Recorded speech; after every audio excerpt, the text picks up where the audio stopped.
I've been covering mechanical keyboards for a while now, dealing with the whole spectrum, but I've never really talked about why. Why mechanical keyboards?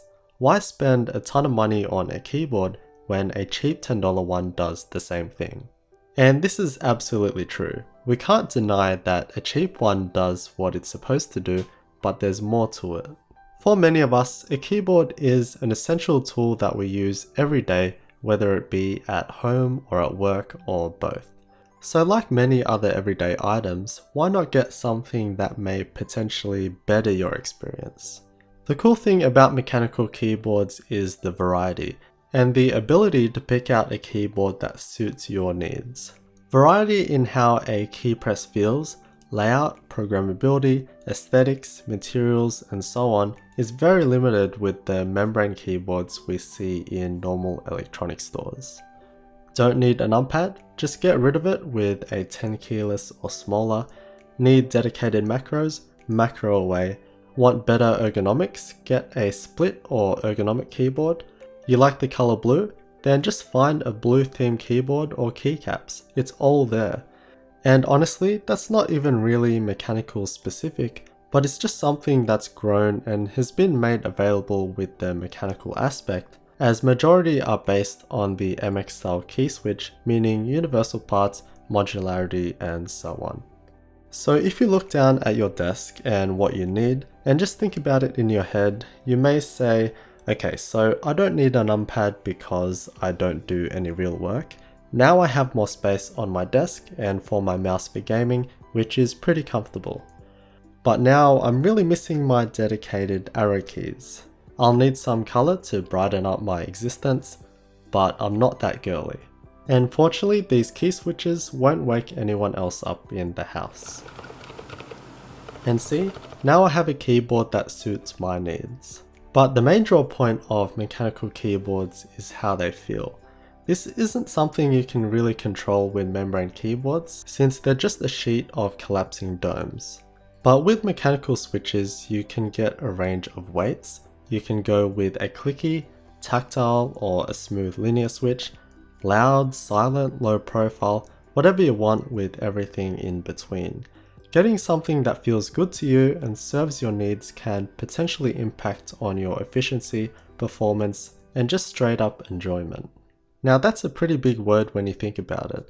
Doesn't it just sound right to turn an otherwise boring daily tool into something that's more enjoyable to use? I certainly think so, because they really do feel so good. And then there's the functional side. There's the durability of the key switches, which are usually at around 50 million key presses.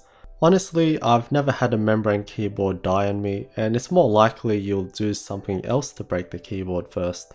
But in general, mechanical keyboards are heavier, tougher, and more nicely built. But the deeper you go, the more expensive it gets, and the more it starts to not make sense to the outside world. But this is when it starts to get more fun, and this is what's usually shown to the outside, all these mad decked out boards showing the expensive end. But it's just like other hobbies, so why not? And that's one of the underlying misconceptions of mechanical keyboards. Not all mechanical keyboards need to rip your wallet apart, and this is one aspect I'm quite passionate about. Objectively, mechanical keyboards cost a lot of money, especially to those who live in certain areas in the world. But there are many keyboards coming out from China that can be affordable at say $30 and upwards. While the quality and tolerances won't be as good and sometimes not worth it, so do your research, these will still deliver the mechanical experience, and that's the important part. I've been thanked by many people for covering these lesser known and cheaper keyboards, since most of the mainstream outlets concentrate on Razer, Logitech, Corsair, etc., which are indeed expensive. And on top of all of that, we have the wonderful community. I've met so many awesome people through keyboards alone, and it's become part of my daily routine to just talk to people about keyboards. Obviously, it's a bit different for me, but I just love how we've built these communities around the world where people can talk and meet up. So in the end, it's an important tool that we use every day for extended periods of time. It can boost our productivity or make for a more enjoyable gaming experience, and it really is all about options. Options to get what you want. You could go for a cheap one or indulge yourself and find yourself digging a deep continuous hole in that is the hobby of mechanical keyboards. Let me know in the comments if you have anything more to add, because I'd really love to hear your thoughts.